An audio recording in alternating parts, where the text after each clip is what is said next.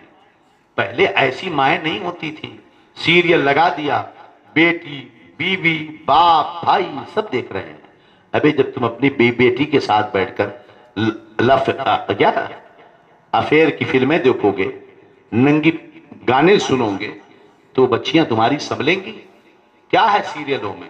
سیریلوں میں تو یہی دکھایا جاتا ہے، کہانی گھر گھر کی،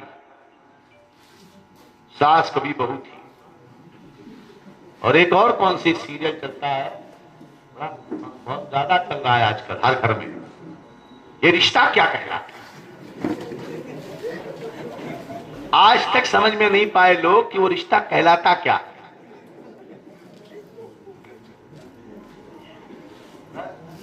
رشتہ کیا کہلاتا ہے؟ کیسا رشتہ؟ بولتے ہوئے شرم آتی، گندا۔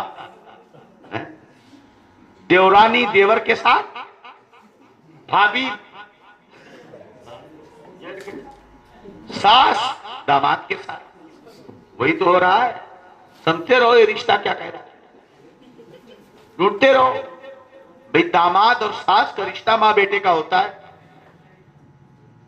لیکن جو بیٹی کے ساتھ رشتہ ہونا چاہیے وہ ماں کے ساتھ، تو پھر یہ رشتہ کیا کہلاتا ہے؟ تو گندے لوگ آج بے حیا۔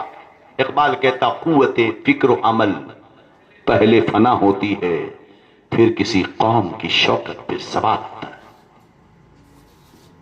ٹوٹتے رہ جاؤ گے رشتے۔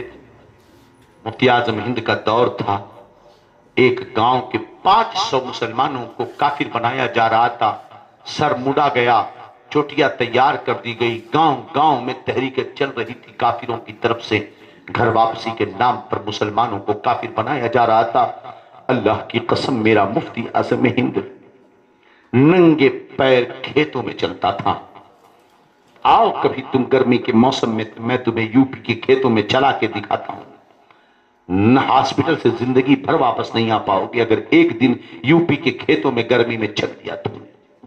وہ سرسوں کی گانٹھیں پیر کو پھاڑ کے رکھتے، کتنے مضبوط شول والا چپل پہن لو، پیر چپل کو پھاڑ کر نیچے تلوے کو پھاڑ کر اندر گھس جاتی ہے۔ مٹی کے ڈھیلے، دھول، گرمی۔ میرا مفتی اعظم ہند آئے ہائے ناز و نعم میں پلا ہوا، جس کے ہاتھ پکڑو تو لگتا تھا کپاس ہے، جس کے ہاتھ کی نرمی ایسی تھی، حضرت نے دیکھا ہے اپنی آنکھوں سے۔ اللہ اللہ۔ مگر وہ مفتی اعظم ہند پیدل چلتا تھا پگڈنڈیوں پر، اور جا کر کے سیدھا چیلنج کرتا تھا، آؤ آگ جلی ہے، تم اترو ہم اترے، جو حق ہوگا وہ بچہ۔ میرے مفتی اعظم ہند نے جب طوفانی دورہ کیا ہے مسلم علاقوں کا، تو چند ہی دنوں میں شدھی کی تحریک نے دم توڑ دیا۔ صدر الافاضل نے جگہ جگہ ان کے پنڈتوں کو گھیرا، پرچارک ہو، ہمت ہے تو آ جاؤ میدان میں، ہم تم سے مناظرہ کریں گے، سنسکرت میں کرنا ہو تو آ جاؤ۔ شیر بیش اہل سنت نے وہابیوں کو گھیرا، صدر الافاضل نے ان پنڈتوں کو گھیرا، صدر الشریعہ نے للکارا انہیں جگہ جگہ۔ زبان و طلاقت و فساد کی بات آئی تو حجت الاسلام کھڑے ہو گئے، جب بولتے تھے تو ایسا لگتا تھا کہ الفاظ انتظار کر رہے ہیں۔ وہی رنگ جو کربلا کا تھا بریلی میں تھا، بڑا چوکھا تھا، حق غالب ہوا۔ اگر ہم حق چاہتے ہیں تو حق کا رنگ ہم پر چڑھے گا، لیکن اگر ہم خود ہی بگڑے ہیں تو کیا کر سکتے ہیں؟ میرے امام کا سر لے کر بگڑے ہوئے جا رہے تھے، ایک گرجا گھر کے پاس پہنچے، چرچ کے پاس، وہیں پر رات میں رکے، شراب و کباب میں مست ہوئے۔ اچانک ان کی نظر گرجا گھر کے دیوار پر پڑی، وہاں لکھا ہوا تھا اترجو امت قتلت حسینہ شفاعت جدہ یوم الحسابی۔ وہ قوم جس نے حسین کو شہید کیا ہے، کیا اس کے نانا رسول اللہ کی شفاعت پائے گی قیامت کے دن؟ نہیں پا سکتی۔ ظالموں کی نظر پڑی، انہوں نے گرجا گھر کے پادری کو بلایا، بتاؤ یہ شعر کب لکھا گیا تھا؟ اس نے کہا مجھے پتا نہیں ہے، البتہ تمہارے نبی کے پیدا ہونے سے 500 سال پہلے سے یہ شعر موجود ہے۔ اللہ اکبر۔ اس نے کہا یہ سر کس کا ہے؟ کہا جس حسین کا نام لکھا ہے اسی حسین کا ہے۔ کہا یہ سر مجھے ایک رات کے لیے دے دو۔ پہلے اس نے گالیاں دی، کیسے بدتمیز ہو، کیسے برے لوگ ہو، کتنے بدبخت ہو، اپنے نبی کے نواسے کا سر تم نے کاٹ لیا۔ کہا بکواس مت کرو، کہا سر دے دو ایک رات کے لیے۔ کہا ایسے تو نہیں دیں گے، کتوں کو ہڈی کی ضرورت ہوتی ہے۔ فوراً اس چرچ کے پادری نے 10,000 سکے پھینک دیے، کہا لے لو، ایک رات کے لیے جو ہے سر ہمیں دے دو۔ امام حسین کا سر پادری لیتا ہے، چرچ کے اندر جاتا ہے، سر کو رکھ دیتا ہے، صاف کرتا ہے، خوشبو لگاتا ہے، عطر لگاتا ہے، سامنے ہاتھ باندھ کے کھڑا ہو جاتا ہے، اونچی جگہ رکھ کر کے کھڑا ہو جا رہا ہے، رخ حسین کو دیکھ رہا ہے، زیارت کرتا جا رہا ہے۔ رات بیت رہی ہے، اچانک کیا دیکھتا ہے کہ آسمان سے نور کی قندیلیں اتر رہی ہیں، شعائیں ہو رہی ہیں، نور کی زنجیر اتری ہے امام حسین کے چہرے پر، آپ کے سر مبارک پر۔ یہ دیکھ کر وہ حیران ہوتا ہے اور دیکھتے دیکھتے اس کے منہ سے آواز نکلتی ہے، اشہد ان لا الہ الا اللہ و اشہد ان محمدن عبدہ و رسولہ۔ وہ پادری امام حسین کے سر کو دیکھ کر کلمہ پڑھتا ہے، مسلمان ہو جاتا ہے۔ آج ہمارے محلے میں کچھ نمازی ملتے ہیں جو کہتے ہیں حسین مر گئے۔ ہم نے کہا مردود کہیں کا، ذرا شان تو دیکھ، شہید ہونے کے بعد مردہ دل کو یہ زندہ کرتا حسین، یہ حسین مرا نہیں ہے، یہ مردوں کو زندہ کر رہا ہے۔ اللہ اکبر۔ ان ظالموں نے جو سکے لیے تھے وہاں سے اٹھے، امام حسین کے سر کو لے کر کے آگے گئے، کہا لاؤ پیسہ بانٹ لے۔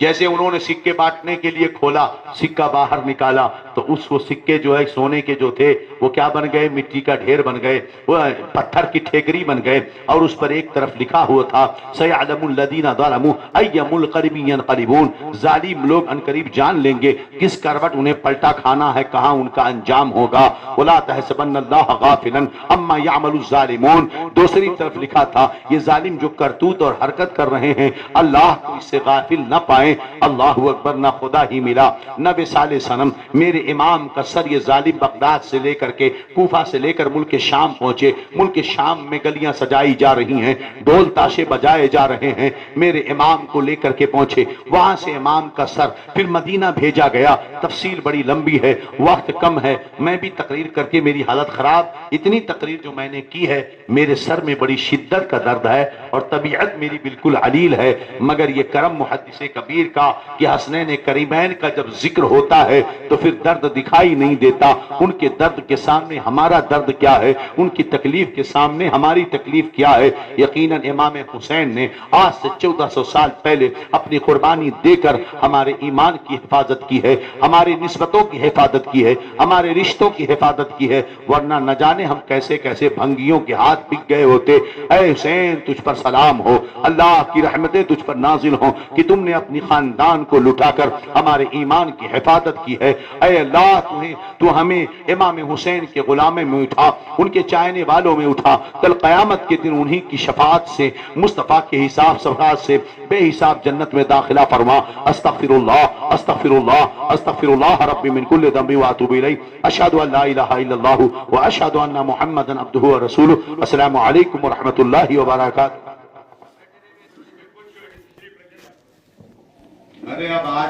حضرت علامہ مفتی بدر الدین صاحب قبلہ کی گلپوشی، حضرت صوفی بدر الدین صاحب کی گلپوشی، اور جو علماء کرام ہیں ان کی بھی حوصلہ افزائی گلپوشی کے ذریعے کریں، اور سب سے دعا لیں۔ متولی صاحب علی جناب الحاج سمیر ہٹیلی صاحب ہمارے خصوصی خطیب حضرت علامہ مفتی بدر الدین صاحب کی گلپوشی کر رہے ہیں، حضرت قبول کرنا ہے۔ یا رسول اللہ صلی اللہ زندہ زندہ باد۔ حسین تجھے سلام، میرے حسین تجھے سلام، السلام یا حسین، السلام یا حسین، السلام یا حسین، کر چکا وہ ادیم اپنی حجت تمام، لے کے اللہ اور اپنے نانا کا نام، کوفیوں کو سنا یا خدا کا کلام، اور فدا ہو گیا جان خیر الانام، اس حسین ابن حیدر پہ لاکھوں سلام میرے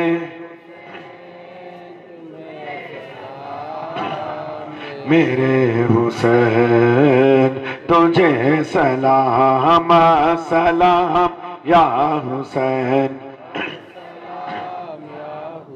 جس کی عظمت کا نعرہ لگاتے ہیں ہم جس کی عظمت کا نعرہ لگاتے ہیں ہم جس کی 10ویں محرم مناتے ہیں ہم جس کی 10ویں محرم مناتے ہیں ہم جس کی عظمت کا نغمہ سناتے ہیں ہم جس کی عظمت کا نغمہ سناتے ہیں ہم جس کا فیضان کربل سے پاتے ہیں ہم اس حسین ابن حیدر پہ لاکھوں سلام میرے حسین تجھے سلام میرے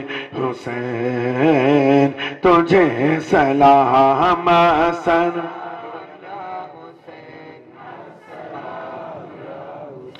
دل بہلتا نہیں دل سنورتا نہیں دید کا شوق دل سے نکلتا نہیں ہو نگاہ کرم یا شفیع الامم پڑھ رہے ہیں سبھی سلام آپ پر یا نبی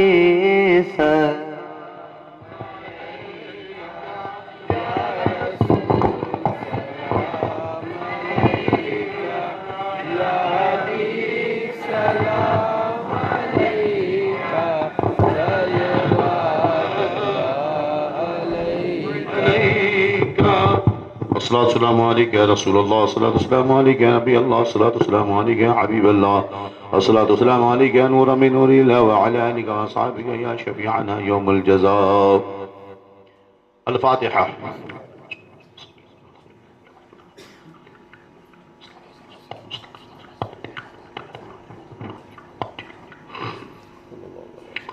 إن الله وملائكته يصلون على النبي يا أيها الذين آمنوا صلوا عليه وسلموا تسليما اللهم صل على سيدنا ونبينا مولانا محمد طب القلوب ودوائها وعافية الأبدان وشفائها ونور الأبصار وضيائها وعلى آله وصحبه صلاة تنجينا بها من جميع الأهوال والآفات وتقضي لنا بها جميع الحاجات وطهرنا بها من جميع السيئات وترفعنا بها عندك أعلى الدرجات وتبلغنا بها أقصى الغايات من جميع الخيرات في الحياة وبعد الممات إنك مجيب الدعوات ورافع الدرجات يا قاضي الحاجات يا كافي المهمات يا حل المشكلات يا دافع الوليات يا شافع الأمراض برحمتك أستغيث یا الہی رحم فرما مصطفیٰ کے واسطے یا رسول اللہ کرم کیجئے خدا کے واسطے مشکلیں حل کر شہ مشکل کشا کے واسطے کربلائیں رد شہید کربلا کے واسطے مشکلیں حل کر شہ مشکل کشا کے واسطے کربلائیں رد شہید کربلا کے واسطے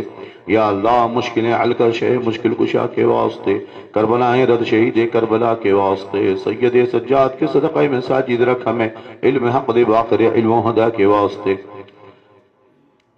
بلفرح کا صدقہ کرنگو فرحت حسن سعد بلحسن اور بو سعید سادزہ کے واسطے قادری کر قادری رکھ قادریوں میں اٹھا قدر عبد القادر قدرت نما کے واسطے یا اللہ قادری کر قادری رکھ قادریوں میں اٹھا قدر عبد القادر قدرت نما کے واسطے الہی قادری کر قادری رکھ قادریوں میں اٹھا قدر عبد القادر قدرت نما کے واسطے دے محمد کے لیے روزی کے رحمت کے لیے خان فضل اللہ سے حصہ گدا کے واسطے دو جہاں میں خادم آل رسول اللہ کر حضرت آل رسول مقتدہ کے واسطے حب اہل بیت دے آل محمد کے لیے کر شہید عشق حمزہ پیشوا کے واسطے نور جان و نور ایمان نور قبر و حشر دے بالحسین احمد نوری لقا کے واسطے کر عطا احمد رضا احمد مرسل ہمیں میرے مولا حضرت احمد رضا کے واسطے، یا اللہ کر عطا احمد رضا احمد مرسل ہمیں سنیوں کے پیشوا احمد رضا کے واسطے، کر عطا احمد رضا احمد مرسل ہمیں میرے مولا حضرت احمد رضا کے واسطے، سائے جملہ مشائخ یا خدا پر رہے رحم فرما آل رحمہ مصطفیٰ کے واسطے، کر عطا صدق و صفا مجد و علا مہر خدا حضرت صدر الشرک عاب الولا کے واسطے، بخش دے جرم و خطا اور رحم فرما دائمہ حافظ ملت عزیز الاولیاء کے واسطے، کر عطا ہم کو خدا علم ضیاء مصطفیٰ حضرت قدوۃ العلماء ضیاء المصطفیٰ کے واسطے، سائے جملہ مشائخ یا خدا ہم پر رہے رحم فرما علی رحمہ مصطفیٰ کے واسطے، یا الہی رکھ نظام دیپ مستحکم ہمیں حضرت صوفی نظام باصفا کے واسطے، سائے جملہ مشائخ یا خدا ہم پر رہے رحم فرما علی رحمہ مصطفیٰ کے واسطے، بحر ابراہیم بھی لطف عطا خاص ہو نور کی سرکار میں حصہ گدا کے واسطے، باشرہ کر باشرہ رکھ باشرہ ہم کو اٹھا حضرت تاج الشریعہ باصفا کے واسطے، صدقہ عنایہ کدے چھے عین عز علم و عمل افو عرف عافیت نوری گدا کے واسطے، صدقہ عنایہ کدے چھے عین عز علم و عمل افو عرف عافیت مجھ پہ نما کے واسطے، اللہم ربنا آتنا فی الدنیا حسنہ وفی الآخرۃ حسنۃ وقنا عذاب النار، یا اللہ یا رحمان یا رحیم، اس محفل میں جتنے لوگ شریک ہیں 10 روزہ یہ جو پروگرام یاد حسین میں سجایا گیا، مولا اختر رضا کمیٹی کے تاج شریف علماء تاج الشریعہ کمیٹی کے نوجوانوں نے اور مسجد خضریہ کے متولی اور سیکریٹری اور ممبران جتنے بھی ہیں اللہ، اور اس محلے کے جتنے لوگ اس بزم میں ہمیشہ شریک رہے، یا اللہ یا رحمان یا رحیم، سب کی عقیدتوں محبتوں کو سب کی خدمتوں کو اپنی بارگاہ میں قبول فرما، اور شہدائے کرب و بلا کے صدقے میں مولا ہماری ایمان عقیدے جان مال عزت آبرو کی حفاظت فرما، یا اللہ ہر دن ان کا شریک ہونا اپنی بارگاہ میں قبول فرما لے، حسنین کریمین کے صدقے میں ان کے غلاموں میں قیامت کے دن حشر فرما، الہ العالمین جب وہ جنت میں جائیں تو ہمیں ان کے دامن میں چھپ کر جنت میں بے حساب داخل فرما دے، یا اللہ یا رحمان یا رحیم، ہماری آل و اولاد ہماری بیٹیاں بہنوں کے جان و مال کی عزت و آبرو کی حفاظت فرما، یا اللہ ہم بڑے کمزور ہیں، کمزور دل ہیں، کمزور ایمان ہیں، ہماری ہمتیں کمزور ہیں، ہم لالچی گنہگار آسی پاپی بندے ہیں، مولا ہمارا امتحان نہ لے، اللہم لا تسلط علینا بذنوبنا من لا يخافك ولا يرحمنا، اللہم ارفع مقتك وغضبك عنا، اللہم لا تؤاخذنا بسوء افعالنا ولا تهلكنا بخطايانا فاغفر لنا وارحمنا انت مولانا فانصرنا على القوم الكافرين، اللہم لا تجعلنا فتنة للقوم الظالمین، یا اللہ ہماری بدعمالیوں کی ہمیں سزا مت دے، ہمیں امتحان میں ابتلا میں آزمائش میں مت ڈال، یا اللہ ہم جیسے بھی ہیں تیرے محبوبوں کے غلام ہیں، یا اللہ ہمارے نسلوں کی ہماری ایمان و عقیدے کی حفاظت فرما، ہم لالچی بندے بڑی امیدیں لے کر تیرے در پہ اور تیرے محبوبوں کی یادوں کی مجلس میں شریک ہوتے ہیں، یا اللہ اس مجلس میں جو بھی مرد عورت جوان بیٹی بہن حاضر ہیں، بوڑھے بزرگ حاضر ہیں، یا اللہ آن لائن جتنے ہمارے احباب شریک ہیں، یا اللہ ان کے دلوں میں جو بھی جائز تمنا نیک مراد نیت ہیں اللہ اسے پوری فرما دے، یا اللہ کوئی اپنی روزی کاروبار میں برکت کی امیدیں لے کر آیا ہے،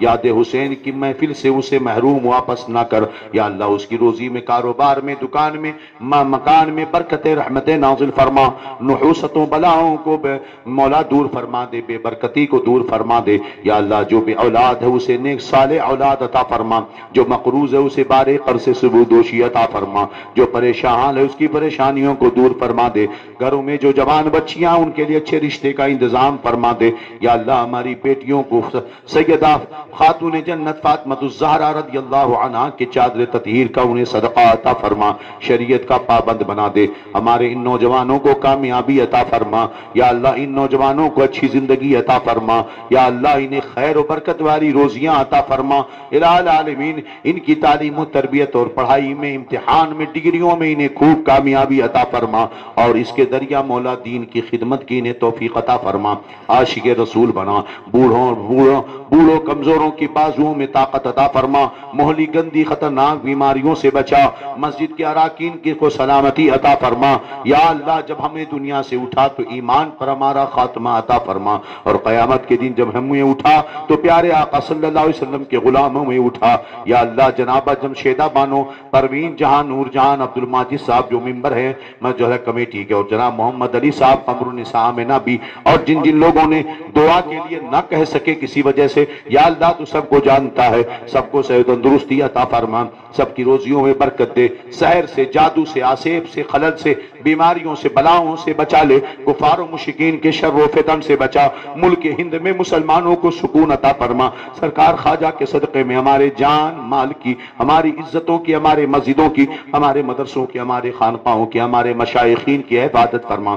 کفار و مشرکین ظالمین جو ہمارے ملک کے امن کو برباد کرنا چاہتے ہیں، جو ملک کے دشمن ہیں، مسلمانوں کے دشمن ہیں، ہمارے عزت و عزم، ہماری عزت و آبرو کے جو دشمن ہیں، یا اللہ ان تمام ظالموں کو، ملک کے دشمنوں کو تباہ و برباد فرما دے۔ یا اللہ سرکار خواجہ کی نگری میں، ان کی سلطنت میں ہم غلاموں کو عزت عطا فرما، سکون عطا فرما، فلسطین کے مسلمانوں کی، غزہ کے مسلمانوں کی حفاظت فرما، عالم اسلام میں بیداری عطا فرما، حسنین کی قربانیوں کے صدقے میں عالم اسلام کے اندر پھر سے ہمت و جرأت دے دے، پھر سے مولا کوئی صلاح الدین بھیج دے، کوئی احمد رضا بھیج دے، کوئی معین الدین بھیج دے۔ یا اللہ ہمارے عزتوں کی حفاظت فرما، ممبر نور پر ہمارے جتنے علماء موجود ہیں، یا اللہ سب کی عمر میں، علم میں، روزی میں برکت دے، ان کی اہل و عیال میں برکت دے، اور جتنے بھی نوجوان میرے مولا 10 دنوں سے خدمت کر رہے ہیں، مولا صبح سے شام تک ہمیشہ وہ ضرورتوں کے لیے حاضر رہتے ہیں، اے کریم رحیم ان تمام نوجوانوں کو